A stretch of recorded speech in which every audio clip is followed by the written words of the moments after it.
তো hello everyone, আজকে একটা খুব ইম্পর্টেন্ট ভিডিও নিয়ে চলে এলাম আবার মডার্ন একাডেমির তরফ থেকে। তো ইতিমধ্যে আমরা ওয়েবসাইট ফলো যারা রেখেছি তারা দেখতে পেয়েছি যে ক্যালকাটা ইউনিভার্সিটি ফার্স্ট কাউন্সিলিং এর কলেজ সিলেকশন লিস্ট পাবলিশ করে দিয়েছে। কলেজ সিলেকশন লিস্ট যেটা পাবলিশ হয়েছে 29 তারিখ রাতের বেলার দিকে কলেজ সিলেকশন লিস্ট চলে এসছে। যাদের মোটামুটি 1,500-এর ভেতরে র্যাঙ্ক ছিল তারা কিন্তু ফার্স্ট কাউন্সিলিং লিস্টে তাদের কলেজের নাম এসছে। তার বাইরে যাদের নাম ছিল তাদের ফার্স্ট কাউন্সিলিং এ নাম আসেনি, তাদের চিন্তার বিষয় নেই, তাদের কিন্তু সেকেন্ড ফেজে নাম চলে আসবে। এবার বলি আমাদের যে ফার্স্ট কাউন্সিলিং এ যাদের নাম চলে এসেছে তাদের এবার ফার্দার কি কি করণীয় কাজ আছে, ইম্পর্টেন্ট যে ডেট গুলো বলা হয়েছে এবং কি কি আমাদের এই স্টেপ বাই স্টেপ করতে হবে, সেই জন্য একটা খুবই ইম্পর্টেন্ট ভিডিও নিয়ে চলে এসেছি। ভিডিওটা একটু লেন্দি হতে পারে, এখানটা আমরা total step by step counselling প্রসেসে ডিসকাস করব এবং আমাদের যে এই বছরে কাউন্সিলিং প্রসেসটা কটা স্টেপে হবে, কিভাবে আমাদের কার পর কি করতে হবে, সমস্ত কিছু এই ভিডিওতে আলোচনা করব। তাই ভিডিওটা খুবই ইম্পর্টেন্ট, শুরু থেকে শেষ অবধি ভালো করে দেখবে। কাউন্সিলিং প্রসেসের সমস্ত ডাউট আশা করছি ক্লিয়ার হয়ে যাবে। এছাড়াও যদি কারোর কোনো রকমের সমস্যা থেকে থাকে কাউন্সিলিং রিলেটেড, তাহলে আমাদের স্ক্রিনে দেওয়া নাম্বারে মেসেজ করতে পারো বা আমাদের কমেন্ট বক্সে কমেন্ট করতে পারো। তো ফার্স্ট অফ অল বলে দিই, আজকের এই যে 30 তারিখ, আজকের আমাদের ডেট দেওয়া হয়েছে ডকুমেন্ট আপলোডের। তোমাদের আমি স্ক্রিনের ওপরে একটা স্ক্রিনশট দেখাচ্ছি যেখানটা আমরা ডকুমেন্ট আপলোডটা কোথা থেকে করব সেটা জানার জন্য। ফার্স্ট অফ অল তোমাকে নিজের অ্যাপ্লিকেশন আইডি এবং পাসওয়ার্ড দিয়ে লগ ইন করতে হবে। যেইভাবে তোমরা হল টিকিট ডাউনলোড করেছিলে ঠিক সেইভাবে তোমার অ্যাপ্লিকেশন পোর্টাল যখন ওপেন হয়ে যাবে, ওপরে 3 ডটে দেখতে পাবে যে ওখানটা ক্লিক করলে একটা অ্যাডমিশন বলে অপশন আসছে। সেই অ্যাডমিশনে ক্লিক করলে দেখতে পাবে যে তোমার কলেজ কত নম্বর প্রেফারেন্স এবং কি কলেজ তোমার ফার্স্ট কাউন্সিলিং এ অ্যালট হয়েছে। সেই কলেজে যখন তুমি পাশে দেখতে পাবে ইয়োর স্ট্যাটাস বলে একটা রেড কালারের অপশন আছে, যেটা আমি স্ক্রিনে দিয়ে দিচ্ছি। ওই জায়গাটায় তোমরা ক্লিক করলে নিজেদের ডকুমেন্ট আপলোডের অপশন পেয়ে যাবে। ওখান থেকে তোমাদেরকে যে নোটিশ অনুযায়ী এইচএস এর মার্কশিট এবং এইচএস এর সার্টিফিকেট, মাধ্যমিকের মার্কশিট এবং মাধ্যমিকের সার্টিফিকেট, এছাড়া যদি কেউ কোনো রিজার্ভ ক্যাটাগরি থেকে হয়ে থাকো, এসসি এসটি ওবিসি ইডব্লিউএস যে কোনো ক্যাটাগরি, তাদের নিজস্ব সেই সার্টিফিকেট, এবং যারা ওয়েস্ট বেঙ্গলের রেসিডেন্ট নয় তাদের ক্ষেত্রে ডোমিসাইল, যারা ওয়েস্ট বেঙ্গলের রেসিডেন্ট তাদের জন্য স্পেসিফিক কোনো ডোমিসাইল সার্টিফিকেট লাগবে না, তাদের স্কুল সার্টিফিকেট দিয়েই হয়ে যাবে। আর কি অ্যান্টি র্যাগিং এর যে ফরম্যাটটা দেওয়া হয়েছে সেইটা এবং তোমাদের সেলফ ডিক্লারেশনের ফরম্যাটটা নিজেরা পেন দিয়ে ফিল করে এটাকে আপলোড করে দেবে। টোটাল ফাইলটা যেন 2 MB-র ভেতরে হয়। এরপরে যখন তোমরা ডকুমেন্ট আপলোড করে দিচ্ছ, ডকুমেন্ট আপলোড করার পরে সেই ডকুমেন্টটা যখন তোমাদের ভেরিফাই হয়ে যাবে, সেই ক্ষেত্রে তোমাদের কাছে পেমেন্টের লিঙ্ক আসবে।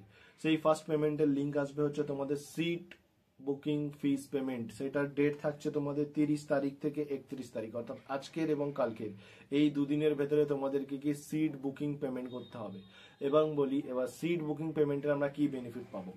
যারা সিট বুকিং পেমেন্ট করবে তাদের ক্ষেত্রে কি হয়ে যাচ্ছে, তোমরা যে ফার্স্ট কাউন্সিলিং এ যে কলেজটা পেয়েছো সেই কলেজটা সিট কিন্তু তোমার জন্য কনফার্ম হয়ে যাচ্ছে যদি তুমি সিট বুকিং পেমেন্ট করে থাকো। এই ক্ষেত্রে তুমি চাইলে মপ আপ রাউন্ডে গিয়ে রেজিস্ট্রেশন করে নিজের কলেজ আপগ্রেডের জন্য চেষ্টা করতে পারো, বা তুমি ফার্দার যে তোমাদের রিশেডিউল কলেজ ফিজ আছে সেটাকে পেমেন্ট করে দিয়ে সেটার মাধ্যমে তুমি ডাইরেক্ট গিয়ে কলেজে অ্যাডমিশন নিয়ে নিতে পারছো।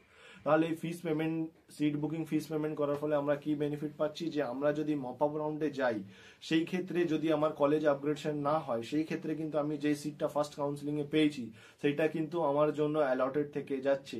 আর যারা without seat booking fees payment করে মপ আপ রাউন্ডের জন্য রেজিস্ট্রেশন করবে, তাদের যদি সেকেন্ড কাউন্সিলিং এ সিট আপগ্রেড না হয়, সেই ক্ষেত্রে কিন্তু তার যে সিটটা পেয়েছে সেটা কিন্তু থাকবে কিনা কোনো কনফার্ম নেই।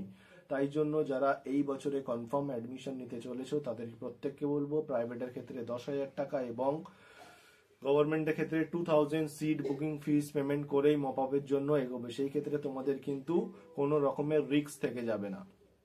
সিট বুকিং ফিস যেটা তোমরা পেমেন্ট করবে সেইটা কিন্তু তোমাদের অ্যাডমিশনের ফিস থেকে রিশিডিউল হয়ে যাবে, অর্থাৎ তোমাদের সেই টাকাটা অ্যাডমিশনের যে কলেজে নিতে যাবে সেই কলেজের পেমেন্ট থেকে তোমাদের মাইনাস হয়ে যাবে। এই ক্ষেত্রে কাউকে কোনো এক্সট্রা টাকা দিতে হচ্ছে না। এরপরে আমাদের ফিস পেমেন্ট যখন আমি সিট বুকিং এর করে দিচ্ছি, তারপরে আমাদের অ্যাডমিশনের যে কলেজে স্পেসিফিক কলেজগুলোর অ্যাডমিশন ফিস পেমেন্টের ডেট এখনো অ্যানাউন্স হয়নি, এটা অ্যানাউন্স করে দেওয়া হবে। এবং আমাদের যে নেক্সট নোটিফিকেশন এসছে যেটা হচ্ছে payment of reschedule admission fee in respected college, সেটা হচ্ছে 1/11/2025, অর্থাৎ 1 নভেম্বরের 1 তারিখ থেকে যারা অ্যাডমিশন নিয়ে নিতে চাইছো, ফার্স্ট কলেজ যারা পেয়েছো ফার্স্ট কাউন্সিলিং এ এবং সেই কলেজেই তারা অ্যাডমিশন নিতে চাইছো, তাদের ক্ষেত্রে 1 তারিখে রিশিডিউল পেমেন্টের লিঙ্ক আসবে। অর্থাৎ তোমরা যে সিট বুকিং ফিস পেমেন্ট করেছো তারপরের যে বাকি ফিসটা আছে সেটা তোমাদের সেই 1 তারিখে পেমেন্ট করে ফিজের রিসিপ্ট ডাউনলোড করে অ্যাডমিশন স্লিপ ডাউনলোড করে কলেজে গিয়ে যোগাযোগ করে সেখান থেকে অফলাইনে ভেরিফিকেশন করে তোমরা অ্যাডমিশন কমপ্লিট করে নিতে পারছো। এরপরে আসি যারা ওয়েটিং দিয়ে মপ আপের জন্য ওয়েট করতে চাইছো, তাদের ক্ষেত্রে ডেট বলা হয়েছে ফার্স্ট মপ আপ রাউন্ডের রেজিস্ট্রেশন ডেট দেওয়া হয়েছে 4/11/2025, একটাই ডেট দেওয়া হয়েছে। এই দিনে তোমাদেরকে ফার্স্ট কাউন্সিলিং এ যারা নাম এসছে এবং নিজেদের কলেজ আপগ্রেডেশনের জন্য চাইছো তারা কিন্তু এই তারিখে মপ আপের জন্য রেজিস্ট্রেশন করবে। রেজিস্ট্রেশনটা করতে গেলে তোমাদেরকে নিজেদের প্রোফাইলে লগ ইন করে সেখানটা মপ আপের অপশন আসবে, সেখান থেকে ফর্মটা ফিল করতে হবে। ফিল করার পরে সেখানটা তোমরা যে কলেজটা অ্যালটমেন্ট হয়েছে তোমাদের ফার্স্ট কাউন্সিলিং এ সেই কলেজটা বাদ দিয়ে বাকি 13টা কলেজ তোমরা সেখানটা সিলেক্ট করে মপ আপের জন্য যেতে পারো। সেই ক্ষেত্রে কি হবে, তোমার সেকেন্ড কাউন্সিলিং এর লিস্ট যেটা বেরোচ্ছে আমাদের এখনো অ্যানাউন্স হয়নি, সেই সেকেন্ড কাউন্সিলিং এর লিস্টে তোমাদের আপগ্রেডেড ভাবে তোমাদের সেই কলেজটা চলে আসবে। এবার বলি, অনেক স্টুডেন্টদের ক্ষেত্রে দেখা গিয়েছে, বিশেষ করে ইডব্লিউএস দের ক্ষেত্রে একটা সমস্যা দেখা দিয়েছে যে ইডব্লিউএস এর সিট গভর্নমেন্টে আসার কথা কিন্তু তাদের প্রাইভেটে চলে এসছে। সেই ক্ষেত্রে আমি প্রত্যেককে তাদেরকে বলেছি যারা আমার সাথে পার্সোনালি যোগাযোগ করেছে যে হেল্পলাইনে যোগাযোগ করতে, যদি কনফার্ম না করে তাহলে তোমরা কিন্তু প্রাইভেটে সিট বুকিং ফিস দিয়ে ওয়েটিং এ দিয়ে দেবে। আশা করছি তোমাদের প্রত্যেক ইডব্লিউএস ক্যান্ডিডেটদের কিন্তু গভর্নমেন্টে চলে আসবে। সেই ক্ষেত্রে তোমরা পারলে একবার হেল্পলাইনে যোগাযোগ করো এবং যদি কাউন্সিলিং রিলেটেড যদি কোনো রকমের সমস্যা হয়ে থাকে সেই ক্ষেত্রে আমার স্ক্রিনে দেওয়া নাম্বারে যোগাযোগ করতে পারো। আর বলে দিচ্ছি, সেকেন্ড কাউন্সিলিং এ যাদের নাম আসবে তাদের জন্য স্পেসিফিক মপ আপ রাউন্ড দেওয়া হবে এবং ফার্স্ট কাউন্সিলিং এ যাদের নাম আসেনি তাদের চাপ নেওয়ার নেই, তাদের কিন্তু সেকেন্ড কাউন্সিলিং এর নাম চলে আসবে। এবং সেকেন্ড কাউন্সিলিং এর লিস্ট কবে পাবলিশ হবে সেটা কিন্তু এখনো অ্যানাউন্স করা হয়নি। ওয়েবসাইটটা প্রত্যেকেই ফলো রাখবে এবং প্রত্যেকে স্টেপ বাই স্টেপ যেইভাবে করতে বলা হচ্ছে সেইভাবে কিন্তু সমস্ত ডকুমেন্টস গুলো আপলোড করো এবং ফিস পেমেন্টটা করে দাও।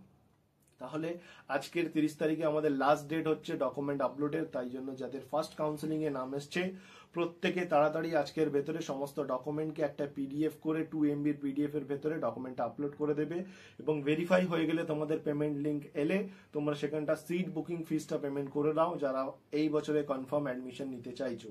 যাদের ধরো 5 নম্বর কলেজে নাম এসছে তাদের কিন্তু আপগ্রেড হয়ে গভর্নমেন্টে হয়ে যাওয়ার চান্স অনেকটাই আছে। সেই ক্ষেত্রে তারা যদি প্রাইভেট কলেজের ফিস যেটা 10,000 টাকা সিট বুকিং পেমেন্ট করো, সেই ক্ষেত্রে তোমাদের যদি সেকেন্ড কাউন্সিলিং এ গভর্নমেন্টে আপগ্রেড হয়ে যায় সেই ক্ষেত্রে তোমরা কিন্তু এক্সট্রা যে তোমাদের পেমেন্টটা হয়ে গেল সেটা কিন্তু তুমি রিশিডিউল পেমেন্ট এবং তারপরে যে এক্সেসটা পড়ে থাকবে সেটাকেও তুমি কিন্তু ক্লেম করে ফেরত পেয়ে যাবে। এই ক্ষেত্রে কারোর কিন্তু কোনো রকমের এক্সট্রা পেমেন্ট যাবে না। এবং এই রিলেটেড যদি কারোর কোনো রকমের সমস্যা হয়, ক্যালকাটা ইউনিভার্সিটি নিজের অনেকগুলো হেল্পলাইন নাম্বার দিয়েছে এবং ইমেল আইডি দিয়েছে, সেখানে যোগাযোগ করো। আশা করছি সমস্ত ক্ল্যারিফিকেশন ক্লিয়ার হয়ে যাবে। তাহলে আরো ফার্দার আমি ভিডিও আনবো এই কাউন্সিলিং এর উপরে। এই ভিডিও যদি পছন্দ হয়ে থাকে তাহলে লাইক শেয়ার করো এবং যদি কোনো রকমের সমস্যা হয়ে থাকে স্ক্রিনে দেওয়া নাম্বারে যোগাযোগ করো। Thank you.